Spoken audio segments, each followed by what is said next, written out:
Hello, beloved. It's me, James, to share with you in some sacred reading again today. We do this on a weekly basis, and while I am away on some urgent family business with my parents, I am delighted to come and be with you and share what this sacred reading has come to mean for me. It helps to keep me grounded. It helps to keep me focused. It helps to remind me who I am, uh, gives me space to hear from Spirit as Spirit may call me out. She may give me a word of encouragement that I need to hear. She may offer me some insight. So I'm so thankful to let Spirit speak into my life.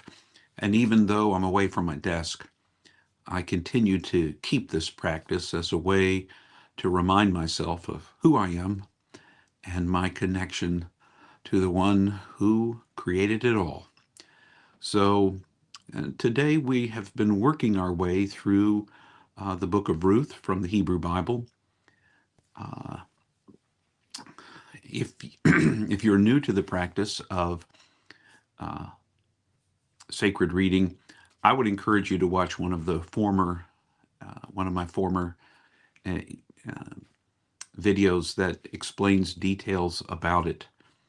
I, on the video itself, just read the text once aloud, take a moment to pause, and then speak whatever arises for me from the text. It might be an image, it might be a word, it might be a phrase that seems important to me.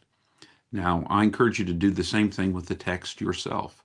Today, we're taking a look at Ruth chapter 2, verses 10 through 12. I will take a moment to just bring you up to date on what we've been reading in Ruth.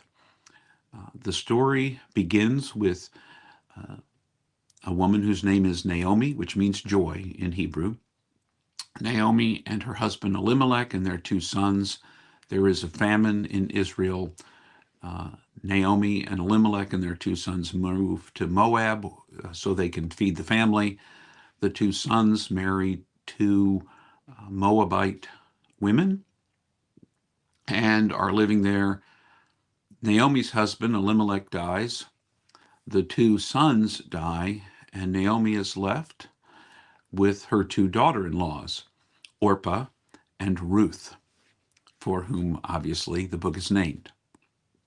Now, uh, in that time, and in some cultures even today, women do not have access to uh, taking care of themselves, earning a living, so they rely on a husband, father, brother, cousin, relative of some kind to provide for their well-being.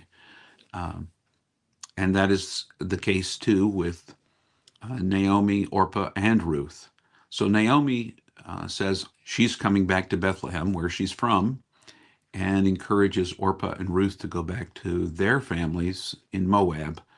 Orpah takes her up on the encouragement. Ruth refuses to leave her and comes with her back to Bethlehem as part of taking care of each other, looking out for each other as two widows. Ruth, the daughter-in-law, goes to the fields to glean. And part of what was built into the law, if you read closely in the Hebrew Bible, what was built into the law is that those who were poor could glean in the fields in order to feed themselves and their families. And so she goes to Boaz's field, and while she is gleaning there, Boaz comes back and instructs the folks who are doing the harvesting and then the binding of what has been harvested, the men and the women, to watch out for her.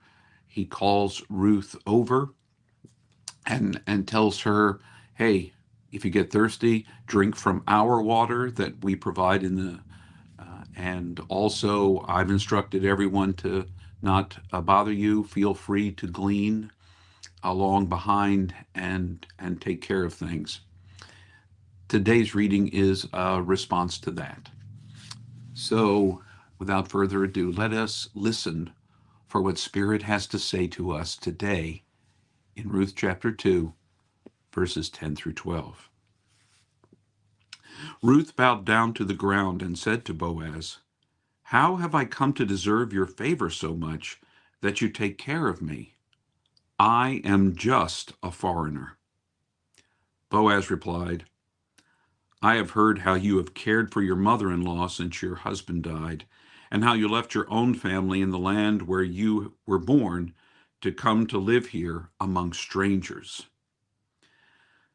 May Adonai, the Lord, pay you in full for your loyalty. May you be richly rewarded by the Most High of Israel, under whose wings you have come to find shelter."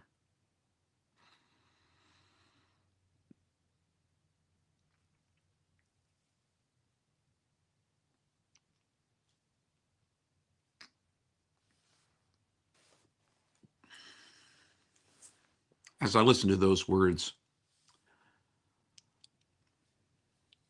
what strikes me is how oftentimes people see us and our character.